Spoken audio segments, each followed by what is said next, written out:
अलग अलग समाजों में ये अलग अलग धारणाएं हैं। कहीं बेटियां अपने आप को अकेले महसूस करती हैं और कहीं पुत्र अपने आप को अकेले महसूस करते हैं।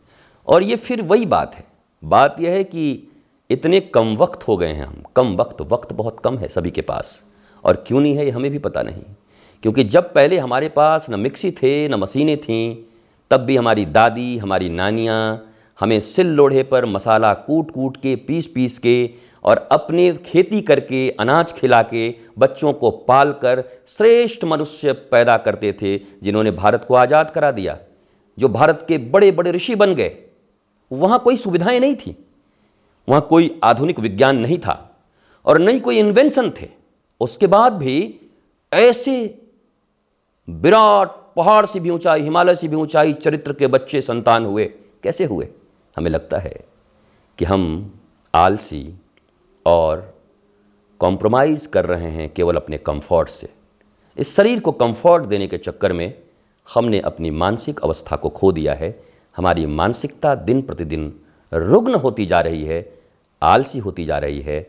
माता पिता भी बस एक मशीन की तरह हो गए हैं। बच्चे को जन्म दिया और बच्चे से अपेक्षाएं पालते हैं, तुमको ये बनना है, तुमको डॉक्टर बनना है। शर्मा जी का बेटा डॉक्टर बन गया, अगर तुम नहीं बने तो मैं मुंह कहाँ दिखाऊंगा। और मुंह, कभी कभी बच्चा सोचता है तुम क्यों मुंह न दिखाओगी माँ, मैं ही ट्रेन के नीचे आ जाता हूँ, तुम मुंह दिखाने के लायक रहो, मैं अपना मुंह कटवा लेता हूँ। ऐसा मत बोला करो, बल्कि कहा करो मेरे प्यारे संतान, तुमने मेरे गर्भ से जन्म लिया है, तुम्हारे पिता श्रेष्ठ और ईमानदार व्यक्तित्व के धनी हैं, तुम सुंदर काम करो, तुम नॉलेजफुल जीवन को जीने का प्रयत्न करो, परिश्रम करो। हम चाहते हैं कि हम सब परिवार सदा एक साथ रहें, समाज के और राष्ट्र के काम आए।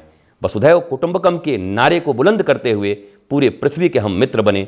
ऐसी शिक्षा दीजिए जैसे कभी माँ मदालसा ने अपने पुत्र अलर्क को दिया था 7 वर्ष की उम्र में, जिन्होंने सेल्फ रियलाइज्ड पर्सनालिटी बना दिया था। 5 वर्ष के ध्रुव बालक को उनकी माँ ने इतना बड़ा भक्त बना दिया था, 5 वर्ष के प्रहलाद को इतना बड़ा भक्त बना दिया था। आप भी माँ हो ना, पिता हो, अपने बच्चों को ऐसा ही बनाइए।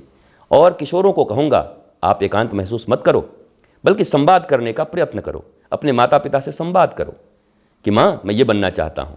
वो डांटेंगे, दबाएंगे, फिर धीरे धीरे प्रेम तो तुमसे करते ही हैं, इसमें तो कोई शक नहीं है। तुम्हारे माता पिता ही सबसे ज़्यादा तुमसे प्रेम करते हैं।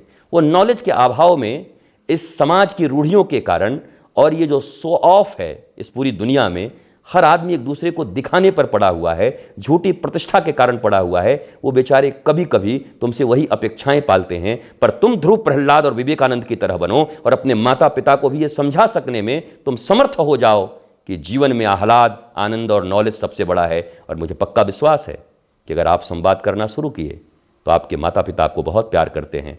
संवाद स्थापित हुआ तो परिवार इस समाज और राष्ट्र का श्रेष्ठ परिवार बन सकता है। अकेले मत रहिए, माता पिता से संवाद करते रहिए। और माता पिता को भी कहते हूँ, अपने परिवार, अपने बच्चों के साथ संवाद करते रहिए।